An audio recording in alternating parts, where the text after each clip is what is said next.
UOP Training presents the p-x process. What is it and how does it work? In the next few minutes, this program will answer these questions and more as we examine the operating principles of the p-x process. Since the first commercial p-x process unit went on stream in West Germany in 1971, the demand for the p-x process has increased significantly because of its efficiency and ability to recover p-xylene impurities in excess of 99.9%. Today, over 80 p-x units are in operation worldwide. As the need for more units continues to grow, so too will the need for trained personnel to operate them. As such, UOP has developed this program as a guide to help you better understand the p-x process. We begin with a brief overview of the process.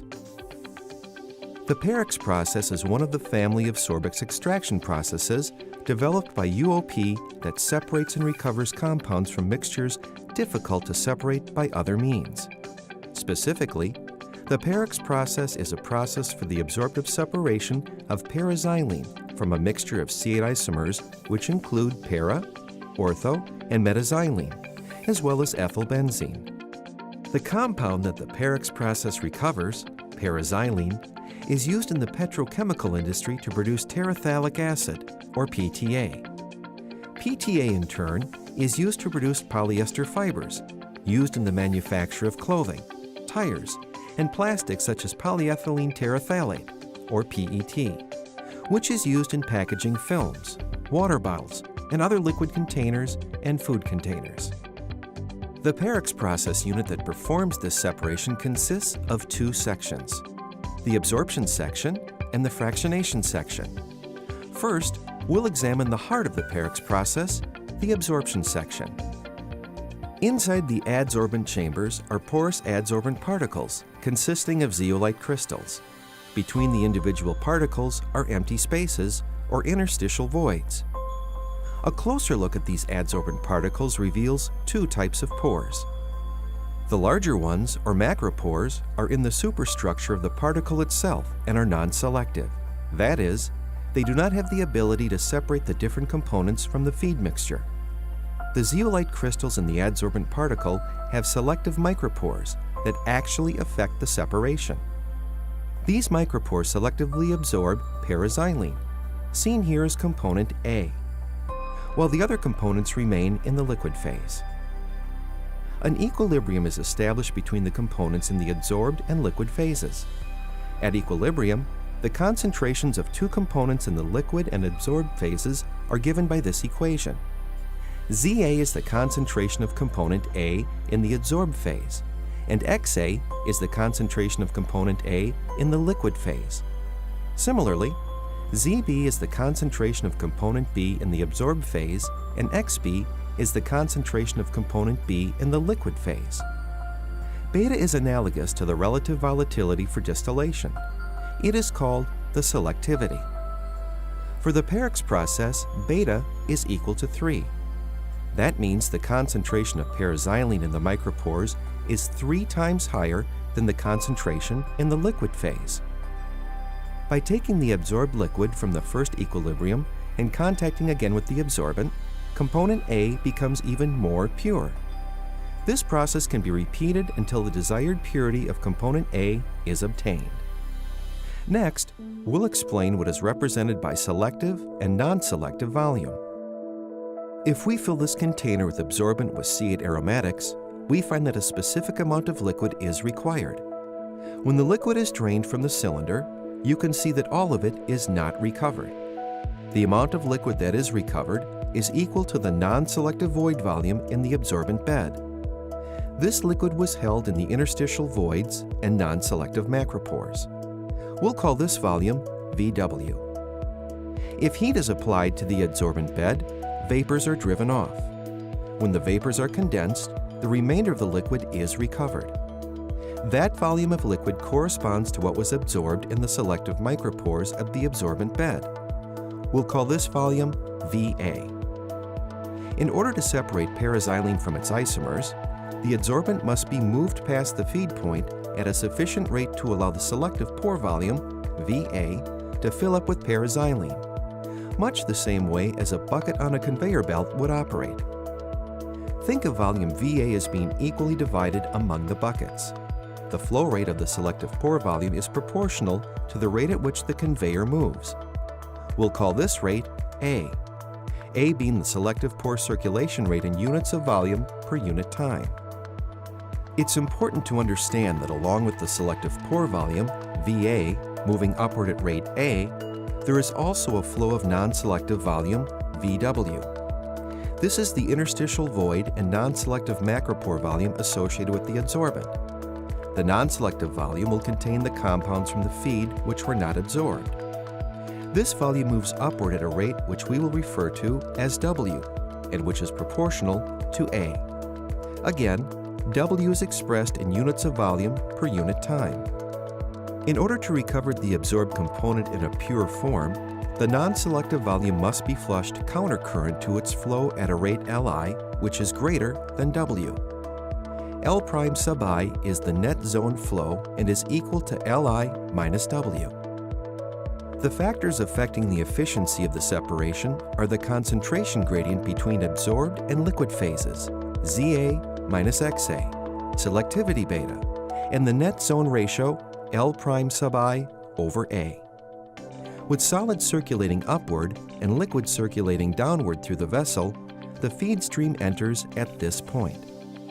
The desorbent component D, required for displacing the desired component from the selective pores of the absorbent, is added at this point. The raffinate stream is withdrawn and the extract is withdrawn. A steady-state concentration profile of components A, B, and D is established. The raffinate stream will consist of desorbent and component B. The extract stream will consist of desorbent and the desired component A. Circulating the solids in such a system would be impractical and difficult for a number of reasons.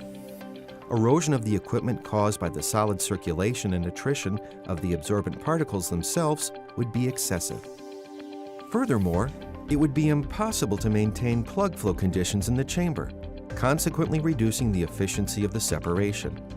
These problems were avoided by simulating the countercurrent flow of the solids by use of the device called the UOP rotary valve. This multi-port rotating valve periodically switches the points at which the liquid streams are introduced and withdrawn from the chambers.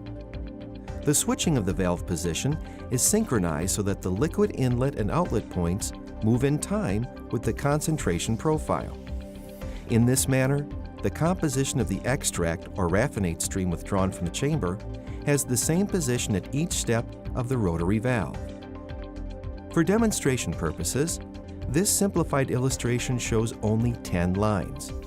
However, in actuality, there are 2 chambers in series and 24 lines alternately carrying feed, desorbent, extract, and raffinate to and from the adsorbent chambers.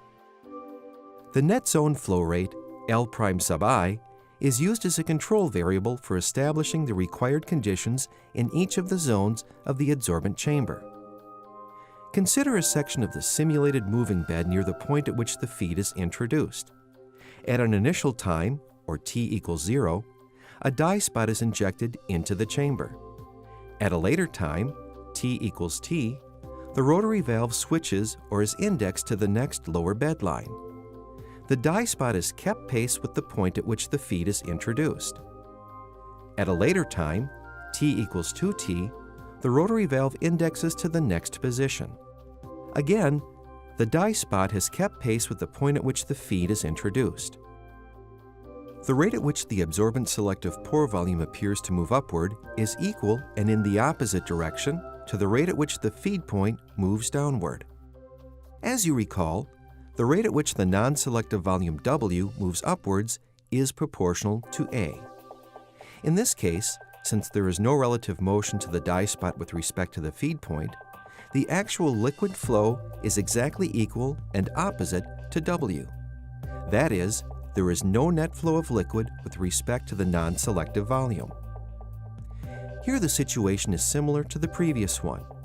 At the later time, t equals t, the rotary valve indexes to the next bed line down. The dye spot has now moved down past the feed point. After the rotary valve is indexed again at time t equals 2t, the dye spot is even further below the feed point. This case is an example of a situation where the actual liquid flow, L sub I, is countercurrent to and greater than the non-selective volume rate, W. In this case, the net liquid flow, L prime sub I, is greater than 0, and therefore moving downward through the chamber. Finally, we have a third case in which the dye spot does not keep pace with the feed point. In this situation, the actual liquid flow, L sub I, is still countercurrent to, but less than the non-selective volume rate, W. The net liquid flow, L prime sub I, is negative, and therefore relatively moving upward through the chamber. Next, we'll cover the primary variables involved in the operation of the p-x process. To simplify the visualization, the solid adsorbent bed will be depicted as though it were actually circulating. The circulating absorbent bed can be separated into 4 zones. Zone 1 lies between the point at which the feed is introduced and the point at which the raffinate is withdrawn. This is the zone in which the absorption of the desired component A occurs. Zone 2 lies between the point at which the feed is introduced and the point at which the extract is withdrawn. This is the zone in which the undesired component B is stripped from the selective pore volume and flushed from the non-selective volume. This is known as the purification zone. Zone 3 lies between the point at which the desorbent is introduced and the point at which the extract is withdrawn. The desorbent D has an affinity for the adsorbent similar to that of the desired component A. Due to the high concentration of the desorbent in the non-absorbed liquid phase, the desired component A will be displaced from the selective pore volume of the adsorbent. This is known as the desorption zone. Zone 4 lies between the point at which the desorbent is introduced and the point at which the raffinate is withdrawn. The function of this zone is to act as a buffer between Zone 1 and 3, so it is the only zone in which the net relative flow is in the upward direction. Therefore, contaminants present in the feed, which are not absorbed, are prevented from passing through to Zone 3 and contaminating the extract stream by the relative co-current flow in Zone 4. The primary variable used to control absorption in Zone 1 is A over F. This corresponds to the ratio of selective pore circulation rate to feed rate. Returning to the bucket conveyor analogy, if the A over F ratio is optimum, the buckets pass the feed point just fast enough so that they fill up but don't overflow. If the buckets circulate too slowly, they overfill and product is lost. This corresponds to a low A over F ratio. If the buckets circulate faster than the optimum rate, they do not fill completely. The recovery of product does not change, but the amount of energy required to circulate the buckets is excessive. This corresponds to a high A over F ratio. This graph illustrates what has just been shown in the bucket conveyor analogy. The A over F ratio has to be maintained in an optimum range to get the highest recovery of product and not waste utilities. If the buckets circulate even faster than before, they eventually will be moving so quickly that the liquid cannot enter and the product recovery begins to decrease. This corresponds to a circulation of adsorbent past the feed point so fast that the feed components do not have time to diffuse into the adsorbent selective pores. It's best to think in terms of a minimum cycle time, or the time required for one bucket to make the entire circuit back to the feed point. The cycle time is referred to as theta and corresponds to 1 revolution of the rotary valve. When the selective pore circulation rate, A, increases, the cycle time, theta, decreases. At less than the minimum value dictated by mass transfer limitations, the product recovery is diminished. The purification in Zone 2 is controlled by the ratio of the net liquid flow rate to the selective pore volume rate, L2 prime over A. This is called the Zone 2 reflux ratio. The net flow of the liquid is countercurrent to the adsorbent movement. Remember the dye spot example? In Zone 2, the liquid flow L2 is greater than the non-selective volume rate W by an amount equal to L2 prime. This reflux of liquid with a high concentration of component A from the top of zone 2 flushes impurities from the adsorbent. As the L2'/A ratio increases, the purity of the product will increase. If the L2'/A ratio is higher than the optimum, in addition to the impurities which are flushed, so is some of component A. Recovery of product component A will also decrease. This effect results in an operating curve. There is a family of curves for varying values of the A/F ratio. Varying L2'/A allows movement along the curve in the direction shown by the arrows. The desorption in zone 3 is controlled by the ratio of the net liquid flow rate to the selective pore volume rate, L3'/A. This is the zone 3 reflux ratio. This ratio controls the degree of desorption of component A, which will be recovered in the extract stream. Below a certain value, the net flow countercurrent to the absorbent movement is insufficient to desorb and recover all of component A. If L3'/A is increased, desorption will become complete. Above this optimum value, increasing L3'/A will result in excessive desorbent circulation and utilities consumption without a further increase in product recovery. Zone 4 is the buffer between zones 1 and 3.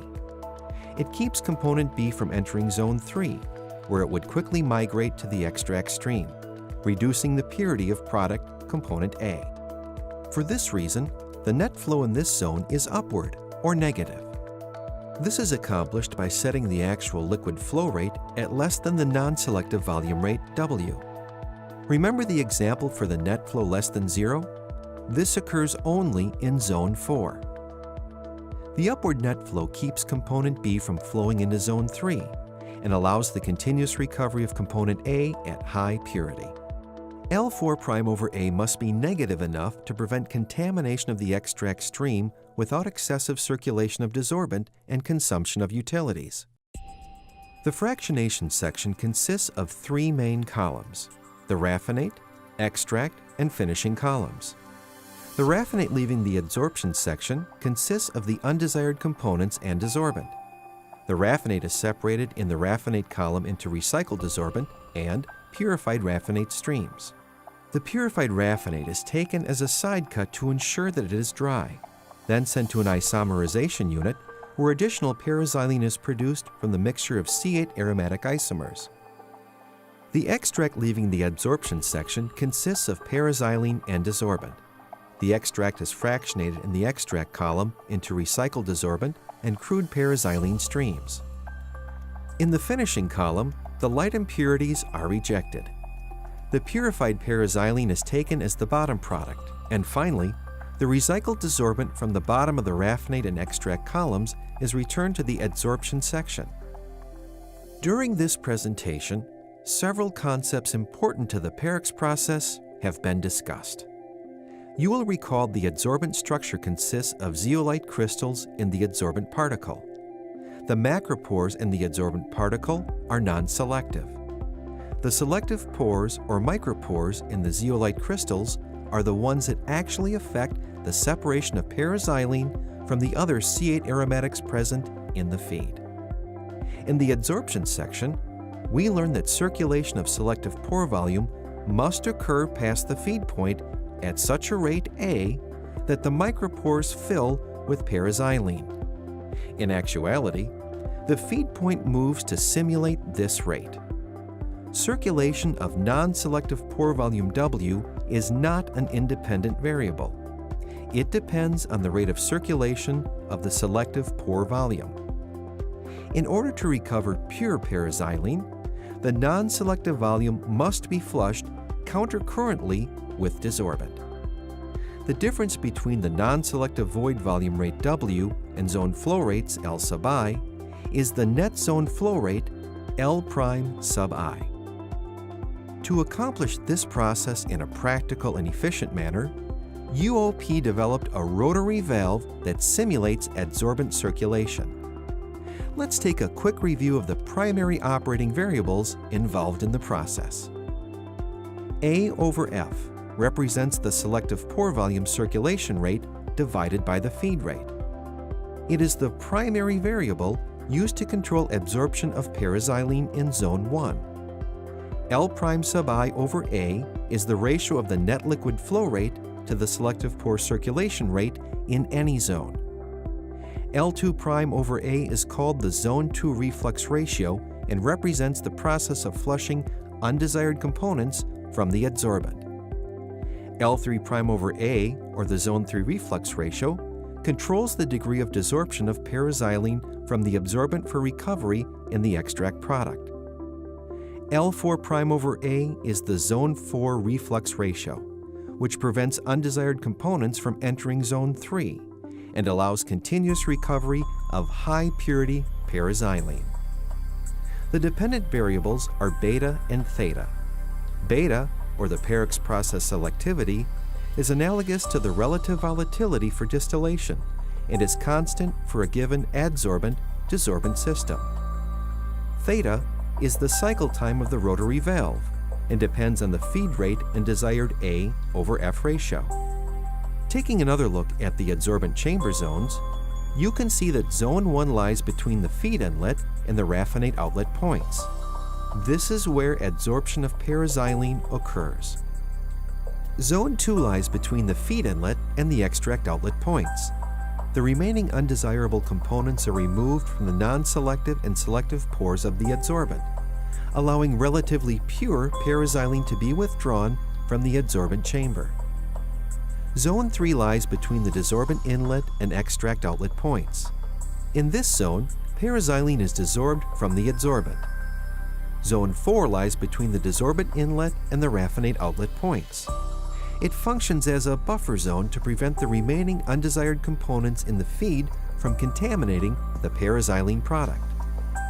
In the fractionation section, there are three main columns. The raffinate column separates raffinate as the overhead product from the desorbent. The desorbent is then recycled to the adsorbent chambers. The extract column separates extract as the overhead product from the desorbent. Again, the desorbent is recycled to the adsorbent chambers. In the finishing column, the p-xylene product is purified by rejecting the low boiling impurities overhead. Throughout this program, we demonstrated the principles underlying the operation of the Perix process unit, what the function of the Perix process is, how it works, and how its operation is optimized. For additional information, please contact your UOP representative.